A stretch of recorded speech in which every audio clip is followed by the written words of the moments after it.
Hürmetlik vatandaşlık siyerlerimiz davamlaştırımız. Bugünkü ıslahı 2022 yıl 6. ayının 9. günü hem de sizlerge kısa haber şeklinde hem tahlil hem kısa haber şeklinde yetkizimiz vatandaşlar. Birinci haber mındak gümran buluş greviga yetip geldi. Amerika şirketlerine hapıqalaş. Belki Cungo'nun içki kısmında Amerika'nın şirketlerine avarçılık yapıvatkan buluş gerek. Ben buna anlaşma vaktim yetmedi. Yaxşı akıvet payda kılmaydı. Təminləş liniyası yemirildi Cungo'da. Yöxün yembo. YouTube 6. ayının 9. günü. Cungo'da sanaat sistemisi kuruqdulup kaldı. Yani bir haber. Xi Jinping'nin Sichuan'ga berishida kriz yo'shlanganmi? Tushgan mehmonxona odatdagidek emas. Agar ish qamlashmaydigan bo'lsa, Kompartiya yemiriladi. Ekranda suiqasd. Acaba bu gap rostmidi? Ben yani yo'shirdim cuma vatandaş bunu suiqasd deb aldım. Yalang'och elishdim.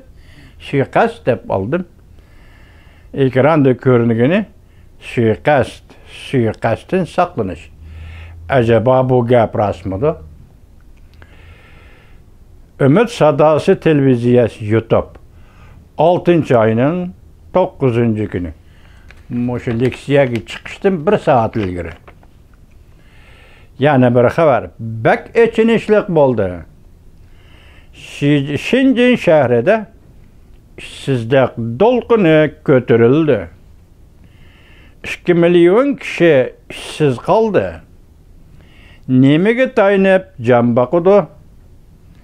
Vaqtliq ishchilar bulang-talang qilishga o'tdi.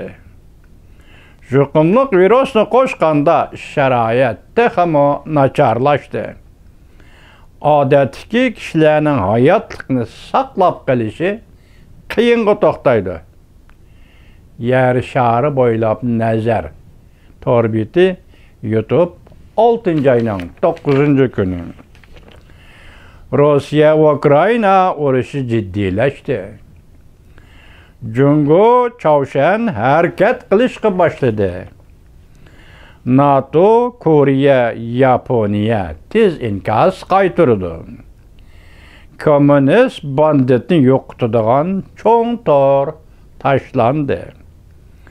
Yaponiya NATO bilan bog'lanib qoldi. Tinchlik asosi qonunini yirtib tashladi. Avvalmuş atamdı ündaş. Sual belgisi emasmi? Avvalmuş atamdı ündaş. Junaqayda xotirjam o'ltira oladigan qancha kishi qoldi? Junaqayda xotirjam o'ltira oladigan qancha kishi qoldi? Yaponiya, Koriya, Amerika, Yevropa İttifaqı Xi Jinping'e yardım qo'lini uzatamdı yoki arkasından xanjar uramdı.